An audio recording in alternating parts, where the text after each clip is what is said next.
Hi friends, ಎಲ್ರಿಗೂ ನಮಸ್ಕಾರ. ನಮ್ಮ ಚಾನಲ್ ಯಾರಾದರೂ ಹೊಸಬ್ರು ನೋಡ್ತಾರೆ ದಯವಿಟ್ಟು ಸಬ್ಸ್ಕ್ರೈಬ್ ಮಾಡಿ, ಲೈಕ್ ಮಾಡಿ, ಶೇರ್ ಮಾಡಿ. ಮತ್ತು ಈ ನಮ್ಮ ಚಿಕ್ಕ ಚಾನಲ್ನ ಸಬ್ಸ್ಕ್ರೈಬ್ ಮಾಡಿಕೊಂಡು ಬೆಳೆಸಿ ಮತ್ತು ಪ್ರೋತ್ಸಾಹಿಸಿ.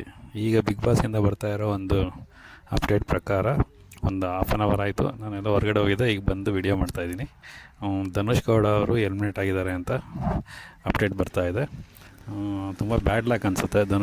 ಧನುಷ್ ಅವರು ಈ 6th ಎಕ್ಸಿಟ್ ಆಗ್ತಾ ಇರೋದು.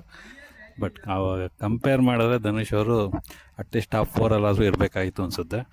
ಕಾವ್ಯ ಮತ್ತು ರಘು ಅವ್ರಿಗಿನ್ನ ಡಿಸರ್ವ್ ಇದ್ರು ಅನಿಸುತ್ತೆ. ಬಟ್ ಅವ್ರಿಗೇನೋ ಓಟೇ ಬೀಳ್ತಾ ಇರಲಿಲ್ಲ, ಸರಿಯಾಗಿ ಕ್ಯಾಂಪೇನೂ ಮಾಡಿಲ್ಲ ಅವ್ರ ಕಡೆಯವರು. ನಿನ್ನೆ ಒಂದು ಟಿ ಪ್ಲೇ ಮಾಡಿದ್ರು, ಅದ್ರಲ್ಲಿ ಧನುಷ್ ಕಡೆಯವ್ರದ್ದು ವೋಟಿಂಗ್ ಕ್ಯಾಂಪೇನು ಜಸ್ಟ್ 1-2 ಸೆಕೆಂಡ್ ಬಂದು ಹೋಗುತ್ತಷ್ಟೆ. ಅದನ್ನು ನೋಡಿನೇ ಧನುಷ್ ಅವರು ಒಂಥರ ಮುಖ ಸಪ್ಪೆ ಮಾಡಿಕೊಂಡ್ರು. ಆಗಲೇ ಗೊತ್ತಾಗೋಯ್ತು ರಿಸಲ್ಟು. ಹೆಂಗಿದ್ರು ರಘು ಮತ್ತು ಧನುಷ್ ಮಧ್ಯೆ ಫೈಟ್ ಇತ್ತು 5th 6th ಪ್ಲೇಸ್ಗೆ.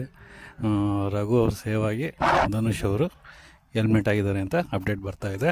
ಧನುಷ್ ಅವರು ಫಿನಾಲೆಗೆ ಎಂಟ್ರಿ ಕೊಟ್ಟಿದ್ದು ಫಸ್ಟ್ ಕ್ಯಾಂಡಿಡೇಟ್ ಆಗಿ. ಈ ಥರ ಎಲಿಮಿನೇಟ್ 6th ಎಲಿಮಿನೇಟ್ ಆಗ್ತಾ ಇರೋದು ಬಿಗ್ ಬಾಸ್ ಹಿಸ್ಟ್ರಿನಲ್ಲಿ ಇದೆ ಫಸ್ಟ್ ಟೈಮ್ ಅನಿಸುತ್ತೆ. ಟಾಸ್ಕ್ ಮಾಸ್ಟರ್ ಅಂತಲೇ ಅವ್ರಿಗೆ ಬಿರುದಿತ್ತು. ಎಲ್ಲ ಟಾಸ್ಕು ಚೆನ್ನಾಗಿ ಆಡ್ಕೊಂಬಂದರು. ಮತ್ತು ಫಿನಾಲೆ ಟಿಕೆಟ್ಗೆ ಹೋಗೋ ಟಾಸ್ಕಲ್ಲಿ ಮಾತ್ರ ಒಂದು ಸ್ವಲ್ಪ ಹೆಚ್ಚು ಕಮ್ಮಿ ಆಯಿತು. ಅದು ಬಿಟ್ಟರೆ ಅವ್ರು ಎಲ್ಲ ಟಾಸ್ಕು ಚೆನ್ನಾಗಿ ಆಡಿದ್ದಾರೆ. ಮತ್ತು ಫುಲ್ಲು ನ್ಯೂಟ್ರಲಾಗೇ ಇದ್ದರು ಅವರು. ಇಷ್ಟು ದಿನ ಬಿಗ್ ಬಾಸಲ್ಲಿ 111 ದಿವಸ ಫುಲ್ಲು ನ್ಯೂಟ್ರಲ್ ಆಗಿದ್ದರು. ಯಾರ ಹತ್ರನೂ ಜಗಳ ಮಾಡ್ಕೊಳ್ಳಿಲ್ಲ. ಅಟ್ಲೀಸ್ಟ್ ಅವರು ಯಾರ ಹತ್ರನೂ ಕ್ಲೋಸೂ ಆಗಲಿಲ್ಲ. ಹುಡುಗರ ಜೊತೆ ಅಂತೂ ಕ್ಲೋಸೇ ಆಗಲಿಲ್ಲ. ಜಸ್ಟ್ ಅವರು ಕಾವ್ಯ ಸ್ಪಂದನ ಇನ್ನು ಸ್ವಲ್ಪ ದಿವಸ ಅಭಿದಿರ್ತಾಯಿದ್ರು ಅಷ್ಟೇ. ಅವ್ರಿಗೆ ಅದನ್ನು ಹೊರತಾಗಿ ಅವರು ತುಂಬ ಏನು ಕಾಣಿಸ್ಕೊಳ್ಳೇ ಇಲ್ಲ. ಸುದೀಪ್ ಸರು ತುಂಬ ಸಲ ವಾರ್ನ್ ಮಾಡಿದ್ರು ಅವ್ರಿಗೆ ವೀಕೆಂಡ್ಗಳಲ್ಲಿ. ಧನುಷ್ ಅವರೆಲ್ಲ ಕಾಣಿಸ್ಕೊಳ್ತಾ ಇಲ್ಲ. ಸೊ ಮುಂದಿನ ಅಪ್ಡೇಟಲ್ಲಿ ಮತ್ತೆ ಸಿಗ್ತೀನಿ.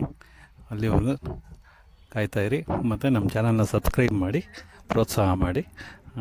ನೆಕ್ಸ್ಟ್ ವೀಡಿಯೋದಲ್ಲಿ ಮತ್ತೆ ಯಾರು ಎಲಿಮಿನೇಟ್ ಆಗ್ತಾರೆ ಅಂತ ವಿಡಿಯೋ ಮಾಡಿ ಹೇಳ್ತೀನಿ. Thanks for watching.